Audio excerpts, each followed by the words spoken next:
اعوذ باللہ من الشیطان الرجیم بسم اللہ الرحمن الرحیم۔ صحیح مسلم حدیث نمبر 6051۔ حشام نے بھی انہی سندوں کے مطابق روایت کی ہے، صرف کچھ کمی بیشی ہے۔ صحیح مسلم حدیث نمبر 6052۔ جابر بن سمرہ رضی اللہ عنہ سے روایت ہے، میں نے رسول اللہ صلی اللہ علیہ وسلم کے ساتھ ظہر کی نماز پڑھی، پھر آپ صلی اللہ علیہ وسلم اپنے گھر جانے کو نکلے، میں بھی آپ صلی اللہ علیہ وسلم کے ساتھ نکلا۔ سامنے کچھ بچے آئے، آپ صلی اللہ علیہ وسلم نے ہر ایک بچے کے رخسار پر ہاتھ پھیرا اور میرے بھی رخسار پر ہاتھ پھیرا۔ میں نے آپ صلی اللہ علیہ وسلم کے ہاتھ میں وہ ٹھنڈک اور وہ خوشبو دیکھی جیسے خوشبو ساز کے ڈبے میں سے ہاتھ نکالا۔ صحیح مسلم حدیث نمبر 6053۔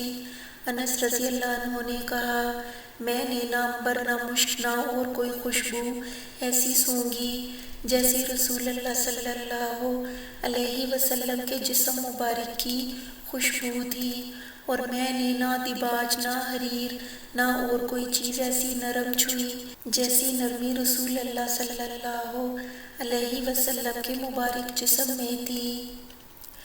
صحیح مسلم حدیث نمبر 6054۔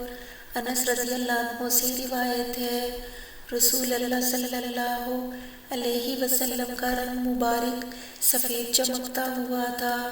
نووی نے کہا، یہ رنگ سب رنگوں سے عمدہ ہے، اور آپ صلی اللہ علیہ وسلم کا پسینہ مبارک موتی کی طرح تھا، اور جب چلتے تو آگے جھکے ہوئے زور ڈال کر یا ادھر ادھر جھکے جاتے تھے جیسے کشتی جھکی جاتی ہے۔ زہری نے کہا، یہ معنی غلط ہیں کیونکہ یہ مغرور کی صفت ہے۔ قاضی نے کہا، مغرور کی صفت جب ہے کہ بناوٹ کرے اور جو خلقی ہو تو مذموم نہیں ہے، اور میں نے دیباج اور حریر بھی اتنا نرم نہیں پایا جیسے آپ صلی اللہ علیہ وسلم کی ہتھیلی نرم تھی، اور میں نے مشک اور عنبر میں یہ خوشبو نہ پائی جو آپ صلی اللہ علیہ وسلم کے جسم مبارک میں تھی۔ صحیح مسلم حدیث نمبر 6055۔ انس بن مالک رضی اللہ عنہ سے روایت ہے، رسول اللہ صلی اللہ علیہ وسلم ہمارے گھر میں آئے اور آرام فرمایا۔ آپ صلی اللہ علیہ وسلم کو پسینہ آیا، میری ماں ایک شیشی لائی، آپ صلی اللہ علیہ وسلم کا پسینہ پونچھ پونچھ کر اس میں ڈالنے لگی۔ آپ صلی اللہ علیہ وسلم کی آنکھ کھل گئی۔ آپ صلی اللہ علیہ وسلم نے فرمایا، اے ام سلیم، یہ کیا کر رہی ہے؟ وہ بولی، آپ کا پسینہ ہے جس کو ہم اپنی خوشبو میں شریک کرتے ہیں، اور وہ سب سے بڑھ کر خود خوشبو ہے۔ صحیح مسلم حدیث نمبر 6056۔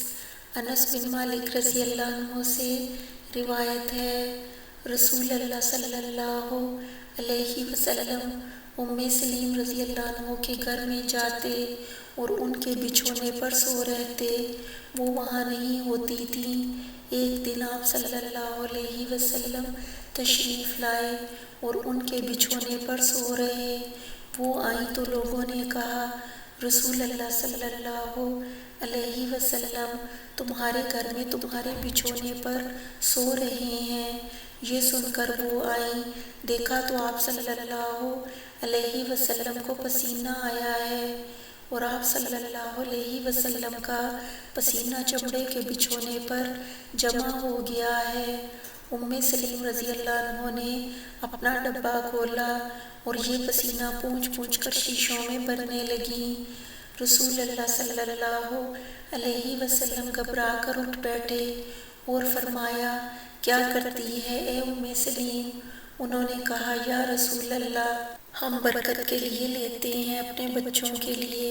آپ صلی اللہ علیہ وسلم نے فرمایا، تو نے ٹھیک کیا۔ صحیح مسلم حدیث نمبر 6057۔ ام سلیم رضی اللہ عنہ سے روایت ہے، رسول اللہ صلی اللہ علیہ وسلم ان کے پاس تشریف لاتے اور آرام فرماتے، وہ آپ صلی اللہ علیہ وسلم کے لیے ایک کھال بچھا دیتی، آپ صلی اللہ علیہ وسلم اس پر سوتے اور آپ صلی اللہ علیہ وسلم کو پسینہ بہت آتا تو ام سلیم رضی اللہ عنہ آپ صلی اللہ علیہ وسلم کا پسینہ اکٹھا کرتی اور خوشبو اور شیشوں میں ملا دیتی۔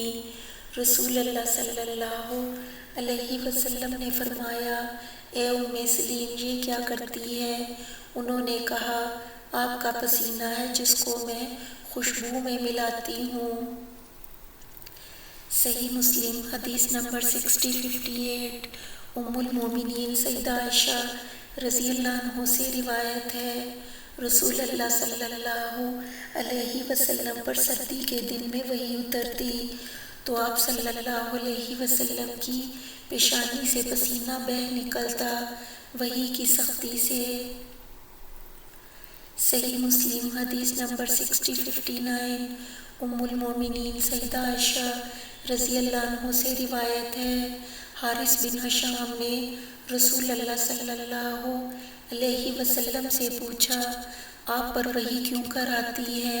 آپ صلی اللہ علیہ وسلم نے فرمایا، کبھی تو ایسی آتی ہے جیسے گھنٹی کی جھنکار، وہ مجھ پر نہایت سخت ہوتی ہے، پھر موقوف ہو جاتی ہے جبکہ میں یاد کر لیتا ہوں، اور کبھی ایک فرشتہ آتا ہے مرد کی صورت میں اور جو وہ کہتا ہے اس کو یاد کر لیتا ہوں۔